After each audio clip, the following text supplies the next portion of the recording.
madaxweynuhu waxa uu ka hadlay khasaaraha hordhaca ah ee laga sameeyay daadadkii ka dhashay roobabkii ka da'ay Qardho. waxa uu sharaxay tirada khasaaraha guryaha dumay iyo hantida kale ee lagu waayay. roob mihigaan ah oo watay daadad aad u fara badan oo ku soo rugmaday magaalada, saameeyay dhimasho 8 qof ah, saameeyay 8,000 oo qoys, barakaciyay 3,540 kamid ah. inta kale tana si gaar ah oo kala la difanayo guryahooda qayb ka dumeen u saameeyay ama biyaha ay aad u galeen. waxaa ku burburay 750 guri, waxaa baaba'ay oo dhibaato weyn gaartay 1,020 oo ganacsiga deegaanka oo ahaa suuqi ugu muhiimsanaa oo dhaqaalaha iyo halbowlaha u ahaa Puntland. ilaa ay hadda gurmad ayaa la fidiyay. waxaa la soo gabagabeeyay warbixintii hordhac ahayd, reportka ahayd ee lagu xaqiijinayay khasaaraha inta uu la egyahay iyadoo aan la wadaagnay dhammaan dadkii ay khuseysay. waxaa jira gurmad la gaarsiinayo hadda ilaa markii daadadku ay dhaceen dadka. mar kale madaxweynaha ayaa tilmaamay nooca gargaarka gaaray dadka daadadku ay saameeyeen iyo meelaha ay ka kala yimaadeen. waxaa ilaa ay hadda gargaar la gaarsiiyay bini'aadanimo oo raashin iyo agab kaleeto isugu jira oo ah gogol iyo maacuun iyo wixii la mid ah 6,002 qoys. inta kalena waxaa ku socda gargaarka loo wado. waxaa dhammaan deegaanada Puntland iyo kuwa Soomaaliya iyo dibaddaba ee Qardho ka soo gaaray gargaar isugu jira lacago, isugu jira raashin, isugu jira agab kaleeto.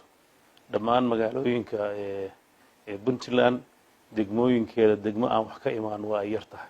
waaciye, Carmo, Boosaaso, Dhahar, Buraan, Buurtinle, Gaalkacyo, Garowe, Xarfo, Galdogob iyo in kale oo fara badan oo runtii Dhahar meel aynan wax ka imaan oo runtii gargaarkaas aysan soo gaarsin oo isugu jirta lacag, raashin, dhar iyo dadkaas waxyeeloobay siday ugu gurman lahaayeen.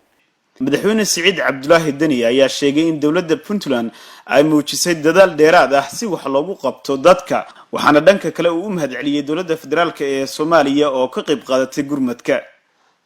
Siciid Cabdulaahi Dani ayaa sheegay in ururada siyaasadeed ee ka jira Puntland ay ka qayb qaateen caawinta dadka ku waxyeeloobay roobabkii ka da'ay magaalada Qardho.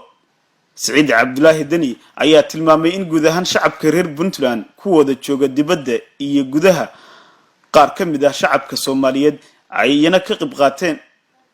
madaxweynaha ayaa sheegay shacabka reer Puntland kuwada jooga dibadda iyo gudaha inay kaalin weyn ay ka qaadateen gurmashada walaalahood magaalada Qardho. waxaana sidoo kale shacabka kale ee Soomaaliyeed ayana uu sheegay inay kaalin weyn ay ka qaateen gurmashada dadka. madaxweynaha ayaa u mahadceliyay maamulka Hirshabelle iyo shacabka magaalada Beledweyne gurmadka ay u soo direen shacabka Qardho. waxaana kale uu madaxweynuhu soo hadal qaaday ganacsatada magaalada Muqdisho iyana lacag ugu deeqay gurmadka. marka laga tago arrimahan daadadka Qardho iyo waxa laga qabtay oo madaxweynuhu ka hadlay hadalkiisa ayaa dhanka kale madaxweynuhu waxa uu ka hadlay khataraha ka jira wadooyinka kuwaasi oo muddo dheer jiray haddana roobab ay ugu darsameen kuwaasi oo burbur lixaad leh roobabku ay u geysteen. madaxweynaha ayaana sheegay in dawladdu ay gacanta ku hayso wax ka qabashada jidadka isku xira magaalooyinka, haddana ay qorshahaasi wax ka qabashadaasi ay socdaan si wax loogu qabto burburka wadooyinka. Cawl Cali, warbaahinta Goobjoog, Garowe.